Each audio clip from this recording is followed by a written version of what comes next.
गांव के बाहर एक वीरान इलाका था जहां एक पुरानी हवेली खड़ी थी। लोग उसे शापित हवेली कहते थे। इसकी छतें धंसी हुई थीं, खिड़कियों के कांच टूटे हुए थे और दीवारों पर काई जमी हुई थी।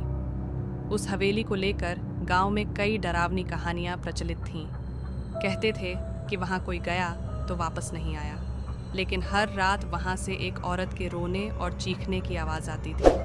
राहुल, जो शहर से गांव अपने चाचा के पास छुट्टियां बिताने आया था, इन कहानियों पर विश्वास नहीं करता था। वह एक जिज्ञासु लड़का था जिसे हर रहस्य सुलझाने का शौक था। गांव वालों की बातें उसके लिए महज एक अफवाह थीं। उसने ठान लिया कि वह इस हवेली के अंदर जाएगा और सच का पता लगाएगा। अगली रात राहुल अपने साथ एक लालटेन और टॉर्च लेकर हवेली की ओर निकल पड़ा। हवेली के पास पहुंचते ही उसने महसूस किया कि वहां की हवा बाकी गांव से अलग थी, ठंडी, भारी और गहरी खामोशी। जैसे ही उसने पुराना दरवाज़ा धक्का देकर खोला, एक चरमराहट की आवाज़ पूरे इलाके में गूंज गई। अंदर घुसते ही उसे अजीब सी दुर्गंध महसूस हुई। फर्श पर गिरी लकड़ियाँ चटक रही थीं और दीवारों पर लगे पुराने चित्र उसे घूरते हुए महसूस हो रहे थे। एकाएक हवेली के कोने से किसी के चलने की आहट सुनाई दी। राहुल ने आवाज़ दी, कौन है वहाँ? लेकिन कोई जवाब नहीं आया।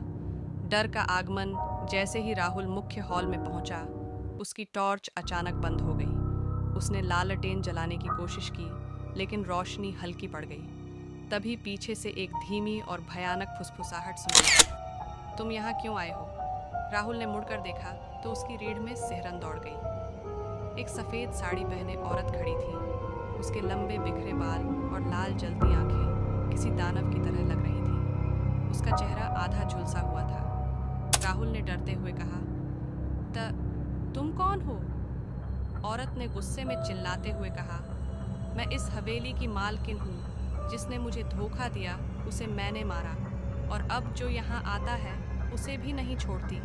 राहुल ने भागने की कोशिश की, लेकिन जैसे ही वह दरवाजे की ओर दौड़ा, दरवाज़ा अपने आप बंद हो गया। खून की धारें फर्श से निकलने लगीं। राहुल ने महसूस किया कि उसके पैर ज़मीन में धंसने लगे हैं। वह ज़ोर से चिल्लाया, लेकिन उसकी आवाज़ मानो हवेली की मोटी दीवारों में गुम हो गई। औरत हवा में तैरती हुई राहुल के करीब आने लगी। उसके जलते हुए हाथ राहुल की ओर बढ़ रहे थे। राहुल ने अपनी पूरी ताकत लगाकर दरवाजे को धक्का दिया। दरवाज़ा अचानक खुल गया और राहुल बाहर गिर पड़ा। भूतिया हवेली का अंतहीन रहस्य। हवेली के बाहर पहुंचकर राहुल ने पलटकर देखा तो वह औरत दरवाजे पर खड़ी थी। उसकी आंखें अभी भी जल रही थीं और उसने चिल्लाकर कहा, तुम यहाँ से बच नहीं सकते। ये हवेली तुम्हारा इंतज़ार करेगी। राहुल किसी तरह गांव वापस लौटा, लेकिन वह रात उसकी ज़िंदगी की आखिरी रात साबित हुई। उसने बुखार में तपते हुए केवल इतना कहा, उस हवेली में मत जाना, वो औरत अभी भी जिंदा है। और फिर उसने दम तोड़ दिया।